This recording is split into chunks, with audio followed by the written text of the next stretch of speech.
नमस्कार,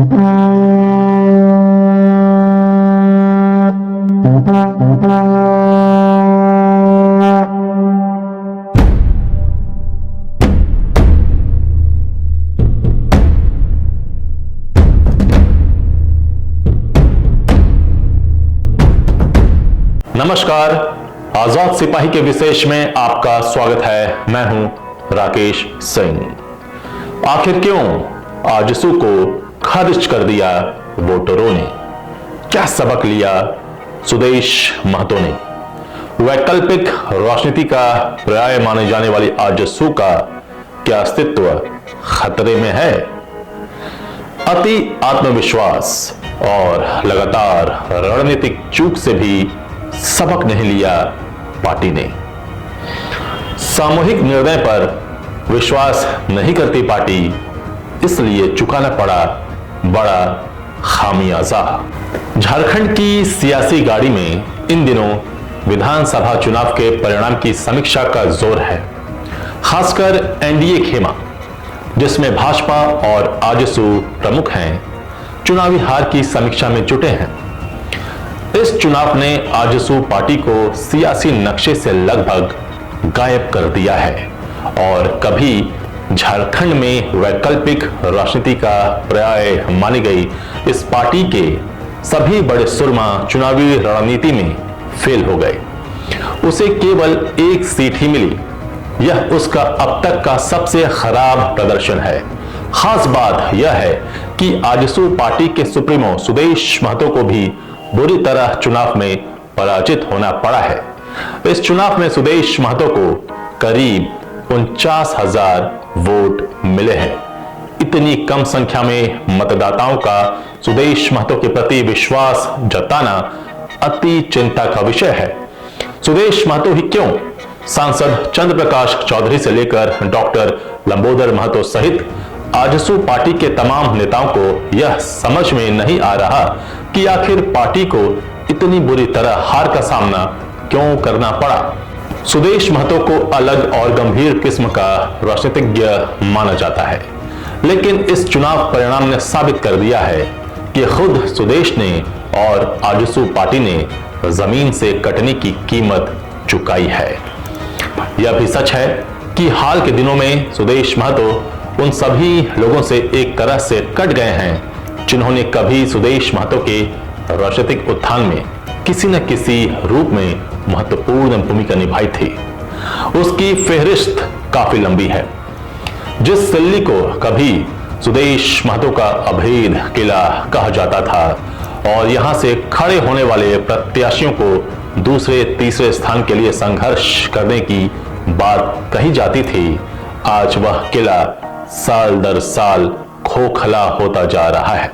जिस दिल्ली को सुदेश महतो ने अपने समय का 80% समय दिया हो, वहां से उनकी राजनीतिक जमीन का इस तरह कबड़ना यह साबित करता है कि दिल्ली के लोगों में सुदेश महतो के अंदर अब वह बात नहीं दिखती जो कुछ साल पहले तक दिखती थी।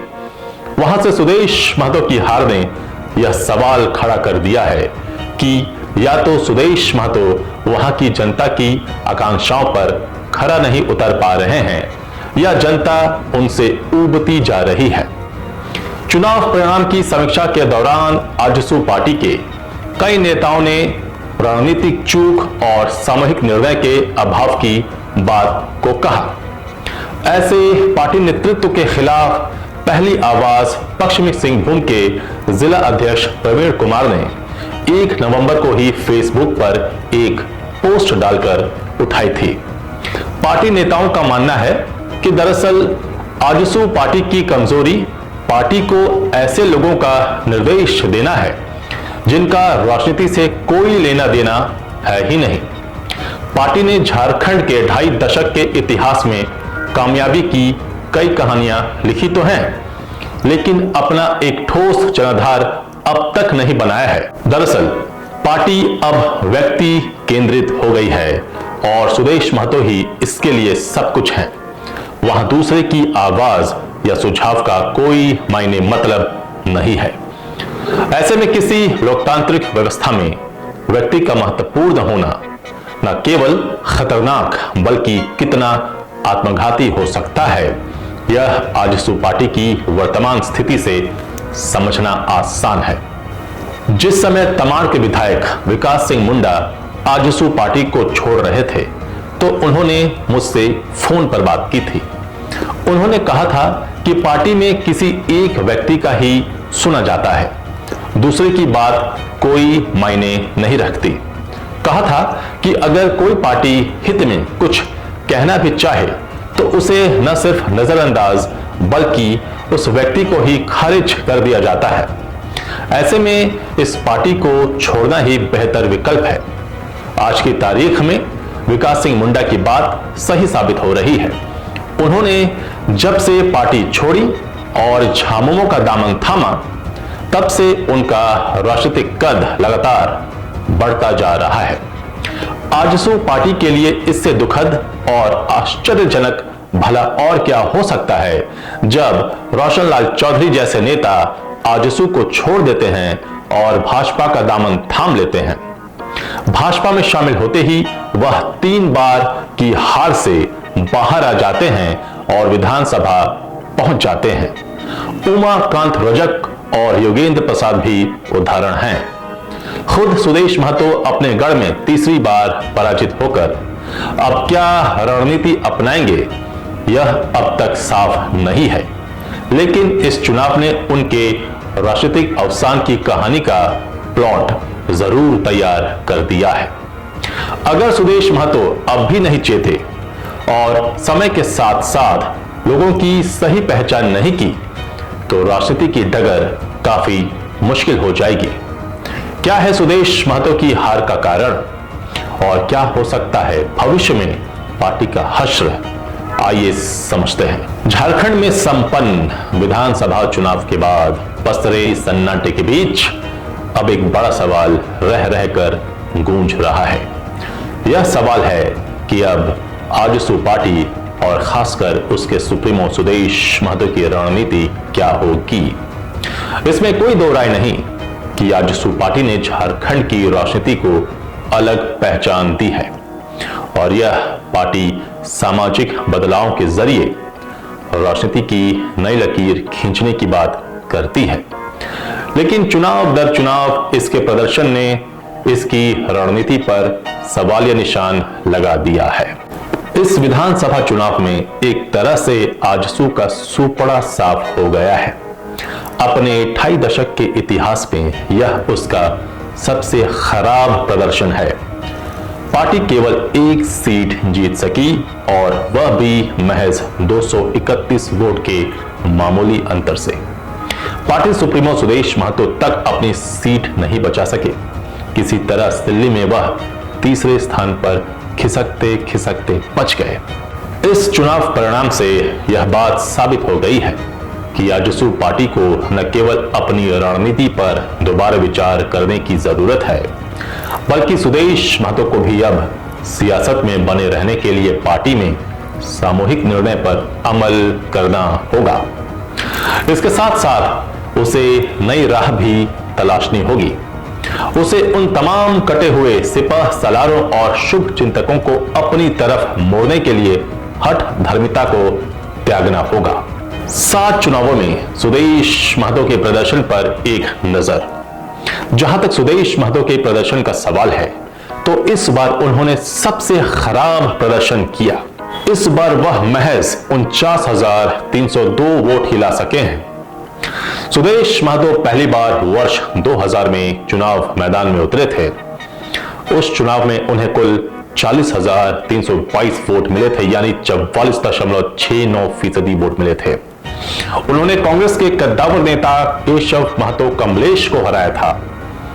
इसके बाद 2005 में झारखंड में पहली बार विधानसभा चुनाव हुआ। सुदेश महतो को 39,281 वोट मिले थे, 27.71%। वह लगातार दूसरी बार चुनाव जीते थे। वर्ष 2009 के चुनाव में 45,673 यानी 38.99% वोट मिले सुदेश महतो को। वह विधानसभा गए। वर्ष 2009 के चुनाव में 45,673 वोट मिले थे, यानी 38.99%, और सुदेश महतो ने तीसरी बार चुनाव जीता। इसके बाद 2014 में पहली बार सुदेश महतो को पराजय का मुंह देखना पड़ा। सुदेश महतो को केवल 50,007 वोट मिले थे, 34.92%, वह चुनाव हार गए थे। फिर 2018 में उपचुनाव हुआ। सुदेश महतो को 63,619 वोट मिले, वह अमित महतो की पत्नी सीमा देवी से चुनाव हार गए।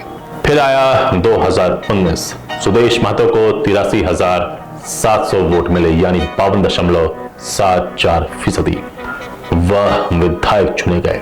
लेकिन 2024 में सिल्ली के 2,37,557 वोटरों में से 1,94,211 लोगों ने वोट डाले। इनमें से सुदेश महतो को केवल 49,302 वोट मिले, यानी 28.74%। वोटरों की संख्या को देखते हुए यह उनके द्वारा हासिल किया गया सबसे कम वोट है। 2014 के लोकसभा चुनाव में राम टहल चौधरी के खिलाफ चुनाव लड़ना बड़ा झटका। 2014 के लोकसभा चुनाव में आजसू पार्टी ने अकेले चुनाव मैदान में उतरने का फैसला किया और जमशेदपुर, लोहरदगा और पलामू को छोड़कर राज्य की बाकी 11 सीटों पर प्रत्याशी उतार दिए। पार्टी प्रमुख सुदेश महतो खुद रांची से उस कद्दावर नेता राम टहल चौधरी के खिलाफ चुनाव मैदान में उतर गए, जिन्हें कुर्मी मतदाताओं के बीच बड़ा चेहरा माना जाता था। उस समय एक नारा भी प्रचलित हो गया था, राम टहल चौधरी दिल्ली, सुदेश महतो सिल्ली। लेकिन अब सिल्ली दिल्ली की बराबरी करने जा रहा था। उस बार इन 11 सीटों पर आजसू पार्टी को कुल 4,81,646 वोट मिले थे। पार्टी को कहीं भी सफलता नहीं मिली थी। यह सुदेश महतो के लिए बड़ा चुनावी झटका था। इस झटके ने कुर्मियों के एक बड़े वर्ग में सुदेश महतो के खिलाफ एक ऐसा बीजारोपण कर दिया जो अब धीरे धीरे बड़ा आकार ले रहा है और उसका खामियाजा सुदेश महतो को दिन पर दिन भुगतना पड़ रहा है। रणनीतिक कमजोरी या अति आत्मविश्वास। चुनावी आंकड़ों की पृष्ठभूमि में यह बात सामने आती है कि आजसू पार्टी और खासकर सुदेश महतो ने जब जब अपनी जड़ों से कटने की कोशिश की, उसे झटका लगा है। उदाहरण के लिए 2014 और 2019 के बीच के दौर को लिया जा सकता है। वह आजसू पार्टी के उफान का दौर था। ऐसा कहा जाने लगा था कि सुदेश महतो ही झारखंड के भविष्य हैं और आजसू पार्टी के पास ही झारखंड के विकास का विजन है। पार्टी में शामिल होने वालों की कतार लग गई। आजसू पार्टी का नेतृत्व आंख बंद कर लोगों को अपने खेमे में लाता रहा। उस दरमियान ऐसे ऐसे अवसरवादी लोग सुदेश महतो के साथ जुड़ने लगे जिन्होंने उनकी राजनीतिक साख में पट्टा लगा दिया। एक समय तो ऐसा भी आया जब आजसू पार्टी में पूर्व में नक्सली रहे लोगों का जमावड़ा लग गया। कुछ गलत लोग भी पार्टी से जुड़ने लगे। उन लोगों ने सुदेश महतो के राजनीतिक गुब्बारे में ऐसी हवा भर दी कि सुदेश महतो को यह लगने लगा कि अब वह अपनी गांव की सरकार बना ही लेंगे। राजनीतिक गुब्बारे में प्रदूषित हवा का ही यह दुष्परिणाम था कि आजसू अपनी असली जमीन को भूल गई और एक साथ 53 सीट पर उम्मीदवार उतार दिए। इस दरमियान पार्टी नेतृत्व यानी सुदेश महतो को इस बात का एहसास ही नहीं हुआ कि उनके पास जो लोग हैं उनमें आजसू के प्रति राजनीतिक प्रतिबद्धता कितनी है, वे कितनी दूर तक आजसू पार्टी का साथ दे सकते हैं। यह बात तब समझ में आई जब अधिकांश ने 2019 के चुनाव के बाद पार्टी छोड़ दी। इसके अलावा बीते 5 सालों में जो लोग आजसू पार्टी में शामिल हो रहे हैं उनमें राजनीतिज्ञों की संख्या कम और कारोबारियों की संख्या ज्यादा है। अब सुदेश महतो के सामने क्या चुनौती है? सुदेश महतो के सामने आज सबसे बड़ी चुनौती जयराम महतो की पार्टी JLKM तो है ही, साथ ही उन्हें अपना खोया आधार हासिल करने की चुनौती भी है। दिल्ली के अपने गढ़ को वह तब तक दोबारा हासिल नहीं कर सकते जब तक स्वदेश अपने चारों तरफ एक ऐसा आभा मंडल कायम रखेंगे जिनका राजनीति से कुछ भी लेना देना नहीं है। स्वदेश महतो को यह भी समझना होगा कि अब वह सिर्फ एक जाति की राजनीति करके मैदान में सफलता नहीं पा सकते। उन्हें अपनी कार्यशैली बदलनी होगी। उन्हें यह पहचान करनी होगी कि कौन आजिज़ों के प्रति प्रतिबद्ध है और कौन लाभ लेने के लिए उनकी चाटुकारिता कर रहा है। एक समय ऐसा भी था जब हर वर्ग के लोग स्वदेश महतो से जुड़े थे।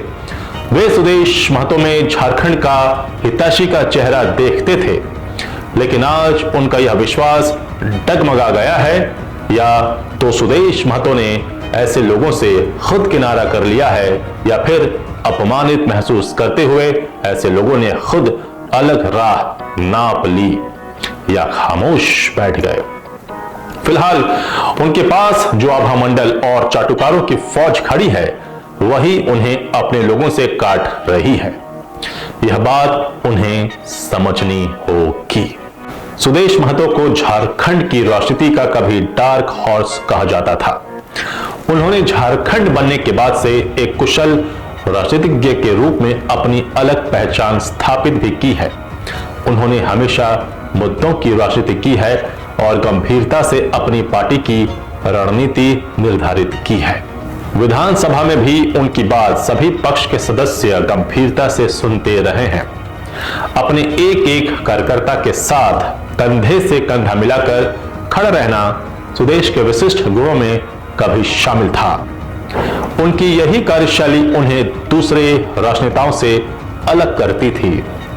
पिछले एक दशक में अपनी पार्टी का जिस रफ्तार से विस्तार किया, वह किसी अचंभे से कम नहीं था, लेकिन आज स्वदेश महतो का पूरा करियर इस सियासी तूफान में फंसा नजर आ रहा है, जिससे निकलने का रास्ता और हौसला भी केवल स्वदेश महतो के पास ही है। ऐसे में यह महत्वपूर्ण हो जाता है कि स्वदेश अपनी रणनीति पर दोबारा विचार करें और चुनौतियों की पृष्ठभूमि में अपने भविष्य का निर्धारण करें। आजाद सिपाही के विशेष में अभी इतना ही।